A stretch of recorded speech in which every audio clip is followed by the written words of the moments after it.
आज आपण मखाना मसाला बनवणार आहोत। त्याच्यासाठी साहित्य लागणारे इथे मी मखाना घेतलेला आहे, राजभोगचा मखाना आहे, 200 ग्रॅम घेतलेला आहे। इथे कढीपत्ता, बारीक चिरलेली कोथिंबीर, हिरवी मिरची आणि मॅगी मसाला घेतलेला आहे।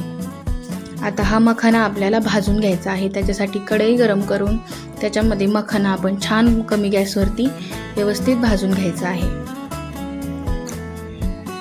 लालसर मस्त क्रंची झाला पाहिजे। कमी गॅसवरती 5 ते 10 मिनिटं आपल्याला व्यवस्थित भाजून घ्यायचं आहे। आता त्याच कढईमध्ये आपण तेल गरम करून घेऊन त्याच्यामध्ये जिरी आणि मोहरी तडतडून घेऊया।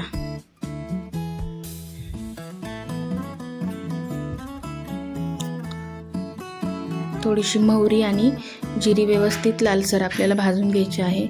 लगेच आपल्याला त्याच्यामध्ये हिरवी मिरची टाकायची आहे। हिरवी मिरची तर ओलसरपणा नाही राहिला पाहिजे, कारण नंतर तो असं थोडासा नरम झाल्यासारखा पडतो मखाना, त्याच्यामुळे त्यातलं पूर्णपणे पाणी नष्ट झालं पाहिजे। कढीपत्ता पण आपल्याला कडक तळून घ्यायचा आहे। त्याच्यामध्ये आता कोथिंबीर टाकून घेऊया। हे सर्व व्यवस्थित भाजलेलं आहे।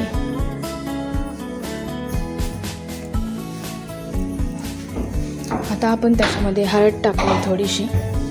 लगेच आपण मॅगी मसाला टाकून घेऊया त्याच्यामध्ये।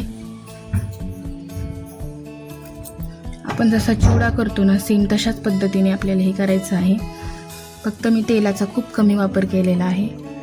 चवीनुसार मीठ आणि भाजलेला मखाना त्याच्यामध्ये ॲड करून व्यवस्थित भाजून घ्यायचं आहे।